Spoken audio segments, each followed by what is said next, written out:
What's up, my fellow scruffy looking nerf herders, and welcome to the Carbonite Chat. Today we're going to be talking about Han Solo and how he kind of grew up as a child on Corellia, how he had to learn to survive, and how he ended up being taken in by Shrike. This is, of course, following on. This is chapter 2 from the Han Solo Legends novel Paradise Snare.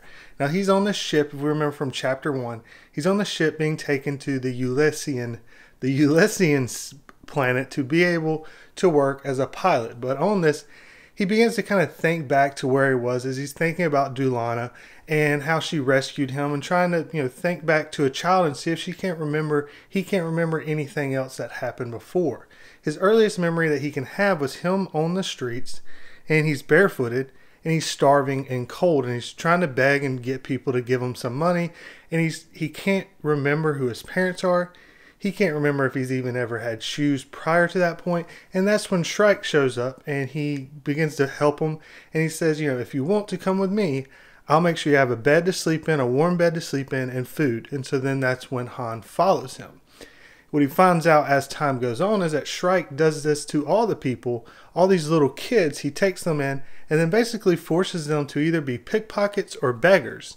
And it's only if they kind of earn their own quota do they actually get fed, because the only way to survive on the trader's luck, the ship that Shrike has, is you either work for it, and of course as a kid you're too small to kind of move around the different things that he needs moved for shipping, or you work as a pickpocket or a beggar. And Han kind of struggled with this because he couldn't quite get pickpocketing down perfectly. He would do it very well, but he would sometimes get caught, and the droid that kind of taught them up on how to pickpocket would kind of feel him like trying to grab some different things every once in a while, and the droid would not let him become a pickpocket unless he could do it 100% of the times, because he wouldn't take a chance on any of them being caught. So Han was left to beg, and this absolutely drove Han crazy because he felt that he just wasn't respected, and he wanted to be able to be respected in some sense, even if he was doing wrong things.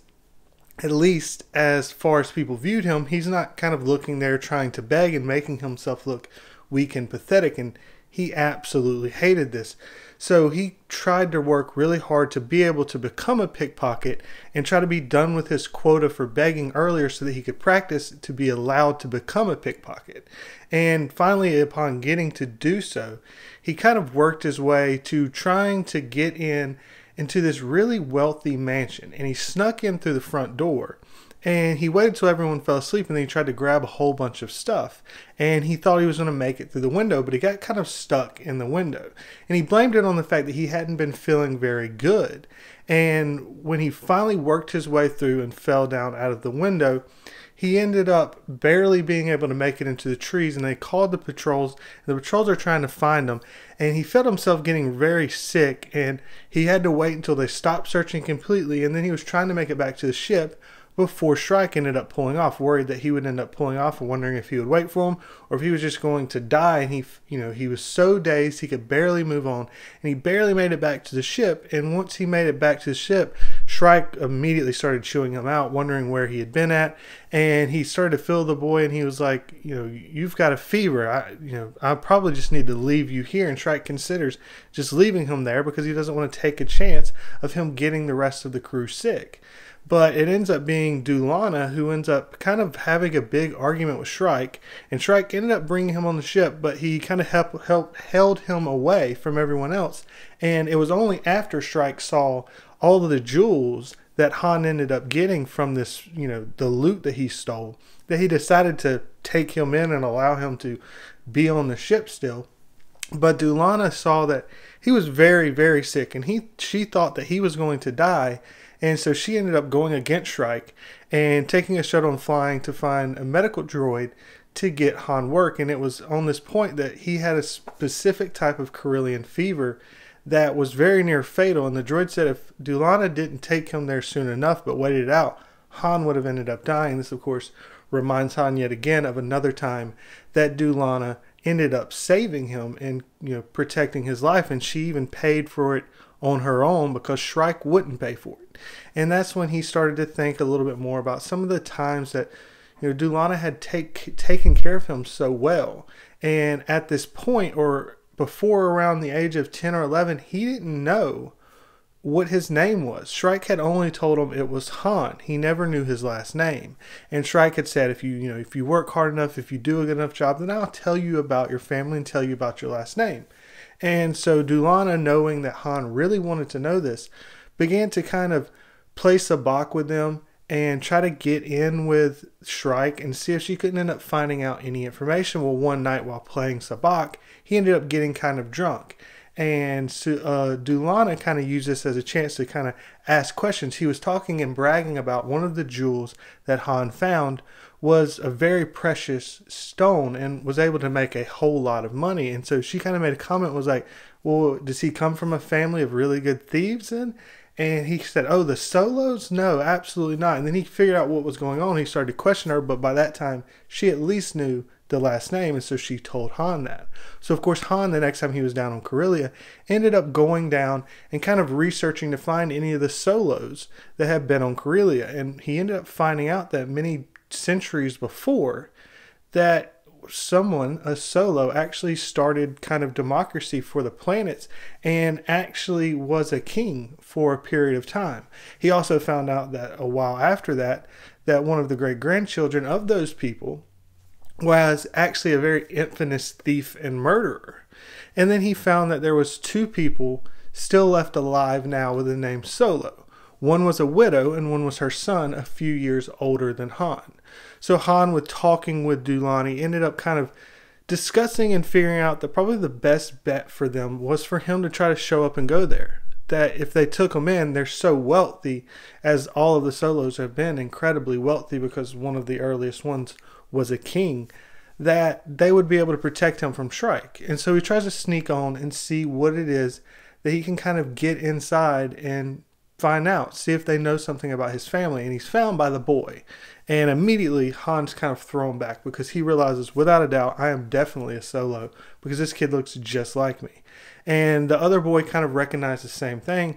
And Han said, can I see your mother? I want to talk to her and see if she knows anything about my parents. And because the boy said there's no way that he would be Han's brother because his father ended up dying a little bit after he was born. And then the mother's just hidden herself up away in the castle from since then. It's like she never goes out. So there's no way she had another kid. It's impossible. And so he agrees though to let Han go and talk to her. But he says, she's very fragile. She can go out. Don't mess with her. Do not bother her. Don't make her get into one of her episodes. And so Han gets up there. And the second she sees him, she starts going, no, no, no, no, no. That's impossible. That's impossible. They're all gone. And then the boy freaks out and kind of takes Han out. And Han, is like, I didn't do anything. She freaked out. What's wrong with her? And then the boy just hits Han. And he says, she can't handle being around people. So you've got to go. And Han was kind of like begged. And the boy ended up allowing Han to stay there. And Han stayed there and started to hang out with the boy. He started to see that the boy was very sadistic. They had a lot of issues going on with this boy. But Han stayed around and dealt with how badly he was treated.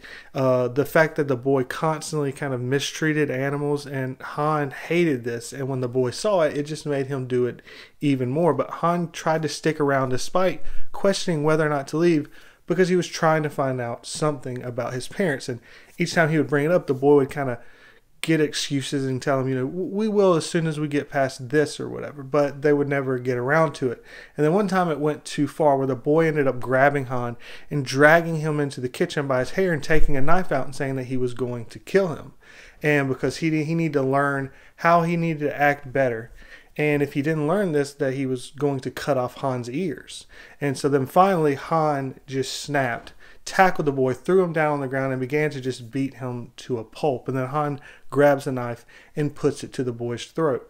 Upon doing this, the boy then finally starts to kind of reveal and tell all the things that he knows. Now, unfortunately for Han, he did not know that much, but what he said is his grandfather during the time was on a different planet right around Corellia, and it was being attacked by pirates and marauders. And in this, they had kind of got split up, and the grandfather and the grandmother went different directions, and they had twin babies. And the mother took the daughter, and this was that boy's mother, the widow now. but it was the grandfather that took the son that they thought had then died. But clearly, no, that son that has been lost was actually Han's father. But no one knows what happens, and so he's left again with a dead end.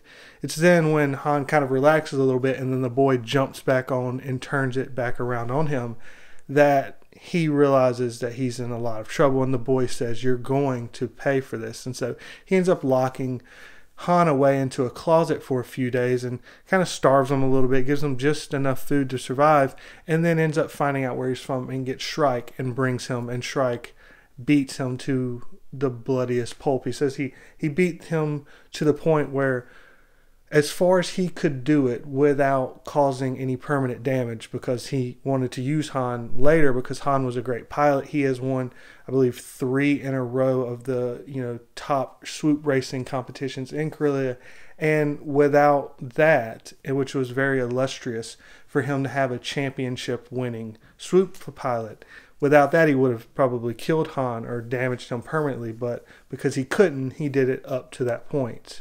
And it was this point where Han kind of remembers the whole point of the trip that he's going on. He wants to make it there so he can join the Naval Academy and then become an officer. And that once becoming an officer, that he will then go back and actually attack and get Shrike and make him pay for all of the things he's done. And then he says he'll begin to get a family. And once he gets a family, he will never abandon his kids. This is one of the things that a lot of people kind of hated what was done with Kylo, because they know from these books that Han was basically an orphan. He knew what it was like to not have your family around, so Han wouldn't do this to his kid no matter the circumstances. And so this is one of the issues of why people didn't like what was done with Han in The Force Awakens and how Kylo's kind of story played out. It just, for those respecting the original legend stories like this, it kind of is bothersome. But anyways, that's the story of kind of Han on the streets and some of the things he had to do. Even in the trailer, they talk about he's been doing, he's been pulling tricks since he was a young kid, and that's kind of what some of these stories are, so it seems to be kind of fitting along with those, and also how he ended up finding out about his last name. I hope you guys enjoyed it. I look forward to talking to you down below. I will continue to be doing this all the way up until the movie comes out in May, so I hope you enjoy it. Look forward to your thoughts. As always, thank you very much for watching, and never forget, you Nerdfighters, I love you.